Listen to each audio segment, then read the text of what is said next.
कई बार क्या होता है, व्यक्ति को अपने कर्मों के कारण दुख क्यों मिलता है, उसका कारण है भगवान की भक्ति करने के बाद भी व्यक्ति को सात्विक अहंकार जागृत हो जाता है।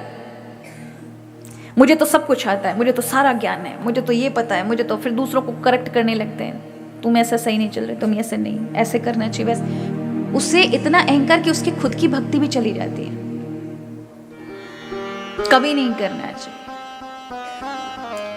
ये सात्विक अहंकार। हम कुछ हैं, हमें सब पता है, यही हमें ले डूबता और भगवान की भक्ति से भी हमको दूर कर देता है। तो व्यक्ति के कर्म प्रारब्ध दोबारा से आ जाते हैं, भगवान की कृपा हट जाती है। इसलिए बहुत सूक्ष्म है महाराज, कई बार हम हमारे कर्मों का और भक्ति का भी अहंकार कर लेते हैं, और उस अहंकार के चलते होता क्या है, हम कुछ सार नहीं ले पाते। कितने ऐसे लोग हैं जो थोड़ा 10-15 बार भागवत कथा पढ़ लें तो उनको लगता है भागवत जी का तो सब कुछ आता है, 2-4 बार कथा सुन ले तो उनको लगता है सब कुछ आ गया। वो दूसरों को बताने जाते हैं, अरे क्या भागवत जी, हम बता देते हैं पूरा सब कुछ, हमसे ही सुन लो आप। ये क्या है, सात्विक अहंकार है ना। अरे दुनिया में कोई ऐसा पैदा नहीं हुआ, भगवान सर्वज्ञ हैं, अनंत हैं और उनका ज्ञान अनंत है, इसकी कोई सीमा नहीं है, आप इसे किसी में नहीं ला सकते, इसका कोई मेजरमेंट नहीं है।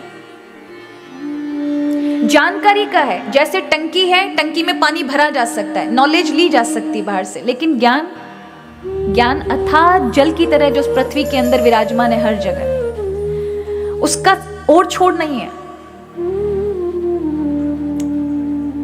इसलिए भगवान का स्वरूप है, नहीं ज्ञानेन सदृशम पवित्रम इह विद्यते। इस संसार में ज्ञान से पवित्र कुछ नहीं है, और ज्ञान साक्षात भगवान का रूप है।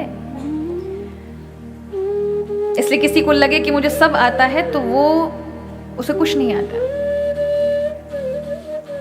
इसलिए हनुमान जी कितने ज्ञानी है, ज्ञानी नाम अग्रहण्यम। लेकिन जब वो कथा में सुनते हैं तो कैसे सुनते हैं, जैसे उन्होंने पहली बार राम कथा सुनी है, ऐसे आते हैं। खाली करके आओगे ना महाराज अपनों सब कुछ, तो भरता जाएगा भरता जाएगा, और हम ये सोचो कि हम ही को सब कुछ पता है तो जो है ना वो भी चला जाएगा।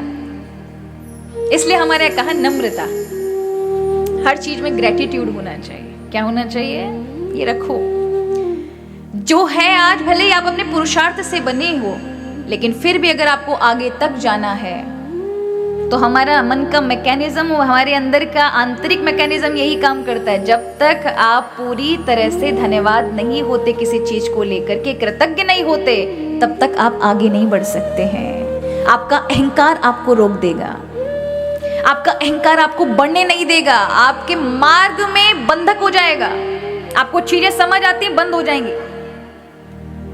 इसलिए कहा कि वो कृतज्ञता वाला भाव व्यक्त करो।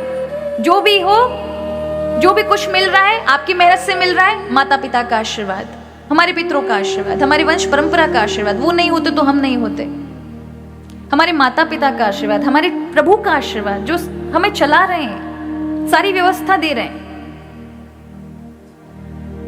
तो आप क्या करोगे, अच्छी अच्छी चीजें आपके जीवन में अपने आप आने लगेंगी। दृष्टिकोण का ही फर्क है महाराज।